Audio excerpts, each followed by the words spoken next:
Hello everyone, welcome to Res Indica Mind Maps. Today we are going to discuss the newspaper of 1st of June 2023. Here I have made mind maps of important articles which are very beneficial for your examination. These mind maps are circular economy, then we will talk about something on economics, then about the parliament news, then something on the tobacco part, economic updates, food supply, and the service sector which has fired the GDP. Now, all these particular mind maps, they have been sourced from important articles. Now, these are the pictures which have been taken from the newspaper PDFs. As you can see that in page number 8 of Government and Policy, some important news articles were there. It was talking about circular economy, talking about grain co-op sector, which talked about the merger of ministries. Then we have tobacco warning. Then we have the parliament news. Moving on to the page number 15. Here we have the food supply situation, which has been talked about in great detail. And I will explain this matter to you using mind maps. Okay. And in the third page itself, the news on services sector fires GDP growth was given. Now, moving ahead, let us discuss our first mind map. The first mind map consists of circular economy. The news talked about that a scheme was given approval for, if I can say, implementing circular economy in the smart cities. The first question is actually what a circular economy is. देखिए, circular economy का मतलब होता है कि एक economy अगर इस point से स्टार्ट हो रही है तो वो इस पॉइंट पे आके एंड करे, मीनिंग कि यहाँ पे आप रिसाइकलिंग, रीयूजिंग जैसे कंपोनेंट का यूज कर रहे हैं, which will lead to sustainable environment. Got the point? So the debate between development and and environment is a very long drawn one. Therefore, circular economy is a panacea to all these issues. Where we can grow, development can happen along with taking into circular economy into consideration. Okay. Now, what the news actually is, the Union Cabinet on Wednesday has approved city investment to innovate, integrate and sustain cities. The abbreviation is Cities 2.2. यहाँ पे basically क्या होगा that we are going to promote circular economy in 18 smart cities through competition. Okay. Now, what are the basic components of this scheme? First of all, the first component is collection and transportation of waste, including transfer stations, automated recovery facilities, which means that the waste can be automatically recovered in these facilities. Second is biomethanation plants, construction and demolition waste processing plant. For example, we all know that in cities, the major pollution is caused by the debris which is created during construction. So we will also build a plant where we will basically process the construction and demolition waste and sanitary landfills where the solid waste disposal can take place. Okay. Now, for funding this particular program, we have to get loans. Where will this loan come from? First of all, there is a grant of 106 crore from European Union. Then we have some loan coming from the French Development Agency. Then we have from the Kirstenschulwitfer Bank, which is a German development bank, or the KfW Bank. Okay. In this, the total funding is 1,760 crore rupees. This program will start this year in 2023 and will get completed in 2077. This will get the support from National Institute of Urban Affairs. Now, being students, what is your responsibility? That you will go to your houses and then you will search what this particular institute stands for, under which ministry it comes, and what are the basic roles and responsibilities of this particular institution. Okay. Now, moving on to our next mind map. This mind map basically talks about Union Cabinet has approved forming and empowering an interministerial committee. Basically, what the news was that there has been a nod from the cabinet for the panel to set up the largest grain storage in the cooperative sector. Now, being student, what should come into your mind? What basically a cooperative is? What is the constitutional status of cooperatives? This you have to do out of your own accord. Getting the point now? Basically, this particular interministerial committee will create world's largest grain storage plant in cooperative sector. And by converging, how it will do? By converging 8 ongoing schemes of 3 ministries. What are those 3 ministries? They are Ministry of Food Processing Industry, first of all. Then after that, we have Ministry of Consumer Affairs and Public Distribution and Ministry of Agriculture and Farmer Welfares. These are the 3 ministries which is being talked about. We also have 8 ongoing schemes. They are under the Ministry of Agriculture and Farmer Welfare, we have Agriculture Marketing Infrastructure Scheme, Ministry for Integrated Development of Horticulture, Submission on Agriculture Mechanization, and Agriculture Infrastructure Fund. Now this AIF, Agriculture Infrastructure Fund, not this particular fund, but a new fund was created in the Union Budget of 2023 and 24, which is known as Agriculture Accelerator Fund. What you have to do is that you have to go and do a thorough research on what this particular fund pertains to. The 2 schemes under Ministry of Food Processing are Pradhan Mantri Formalization of Micro Food Processing Scheme, which stands for PM MFPS scheme, and then we have the Pradhan Mantri Kisan Sampada Yojana. Under the Ministry of Consumer Affairs, Food and Public Distribution, we have allocation of food rates under the Food Security Act of 2013 and procurement ops at MSP. This particular interministerial committee will work under the chairmanship of Ministry of Cooperation, which is a very new ministry set up in the last year itself, and it will have members from Agriculture and Farmer Welfare, Consumer Affairs, Food and Public Distribution, Industry and all. Moreover, how the world's largest grain storage and cooperative sector be created? First of all, by infrastructure as go down for agriculture and allied purpose. Now, this particular infrastructure, they will be built at selected viable primary agriculture credit societies, PACS.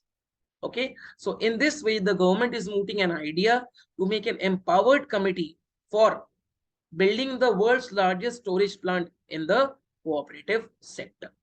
Got the point? Moving on to the next news article. Here, we are going to talk about now the software for the parliament functioning. First of all, the PRS legislative research, what it had shown that there has been a decline in the average annual sitting days of the parliament. Former Vice President of India, Mr. Venkaiah Naidu, he also talked at great length about this issue. He said that the working hours or the sitting days in the parliament has reduced drastically and is going on decreasing decade after decade. Here I have also provided you with some data. From a high 127 days during 1952 to 1960, it has dropped to as low as 77 days in 1991 to 2000 and has dropped further to 64 days 2011 and 2020. Got the point? Now see, there are some issues which has plagued this particular sector. What these issues are, let us first talk about that. Okay, the issue is, first of all, the duty of the speaker is to permit the opposition to raise and discuss matters of national importance, even if they are not liking of the ruling majority. First of all, the speaker generally belongs to the ruling party, and it all depends on the prerogative of the speaker on what kind of bill is he allowing to, whether he is allotting time to the opposition members, to the private members, and all such things. So the speaker should be cordial enough to provide with this time. Another, the healthy practice of referring the bills to the parliamentary committee, this has declined in the recent past. Executive is becoming powerful and grabbing the power of the governance of the country. How? We have seen that subordinate legislation or executive legislation, they are used frequently. Okay, so in this way, executive is becoming more powerful than the legislature itself. Proper debate on any important bill of a national or international importance has become a rare occurrence. Entering into the well of the house, the members, they come into the well of the house, they speak and they break the decorum of the house as such. Tearing of the legislation bills, proceedings have been stalled by shouting, and finance bill has been passed with important clauses without being discussed or debated. The one example of which is the Aadhaar Act. The Aadhaar Act and the amendments to several tribunals which were passed through the Finance Act were certified as money bills, and enacted without the approval of the Rajya Sabha. According to Article 110 of the Constitution, the money bills needs to be just approved by the Lok Sabha, and such endorsement is also done by the Speaker of the House. The Rajya Sabha has no power whatsoever with regard to the money bill. Got the point? So therefore, the government is mooting an idea to build a software on the parliament functioning where they can have adequate data and can solve this particular issue. Got the point? Moving on to the next issue. Tobacco warnings must on OTT shows. We have seen that many over the television shows, they show rampant smoking without giving any warnings. So this particular news is with regard to that particular issue only. Why this is important? Because nearly 13.5 lakh deaths in the country can be linked to tobacco consumption. This is said by Union Health Secretary Brijesh Bhushan at a no tobacco movement. What does the government notification says on this? It says that all the OTT publishers other than news and current affairs, they should have the warning placed in them. And for this, interministerial committee will be authorized to take action against the violators. They can also take this action either on receiving a complaint or suo motu. Now, the OTT, they have to display a health spot for at least 30 seconds, to run an audio-visual disclaimer for at least 20 seconds, and display health warnings at the bottom of the screen. For the displaying thing, that should be shown in the middle and in the beginning of the program. They should also show what are the ill effects of the tobacco. And last but not the least, what is to be done is, whenever the tobacco product is shown, the display warning should be shown at the bottom of the screen. Got the point? Now, May 31 is the World No Tobacco Day. The theme for 2023 was "We need food, not tobacco." And doing this will certainly go a long way in eradicating tobacco from the society. Got the point? Coming on to the next thing, some economic updates. First of all, government's fiscal deficit has narrowed to 6.4% of GDP in 2022-23. This fiscal deficit was 6.71% in financial year 2022. Government has aimed to further bring down the fiscal deficit to 5.9% of the GDP by financial year 23 and 24. Next news, SEBI has proposed additional disclosure for high-risk foreign portfolio investor, FPIs. Why this is being done? Because a consultative paper on framework for additional disclosure was released by the SEBI. This paper proposed to categorize the FPIs into three categories. They are high, moderate, and low risk. It has also some exceptions. What are they? All the FPIs except for the government and the government related entities will be categorized as high risk FPIs. The third update is government has reopened window to apply for rupees 76,000 crore chip manufacturing plan. This new window will be open from 1st of June and will be available till 20 December 2024. Government has received 3 proposals to set up a semiconductor unit in India. Moving on to the next news article. In this news article, we are going to discuss about the food supply situation in general. First of all, while there are no shortages for now, a great deal hinges on monsoon. Why? Because Indian agriculture still is monsoon dependent and less than 50% of area is irrigated. Okay. IMD, what it had said that just about normal rainfall in this season between June to September is expected.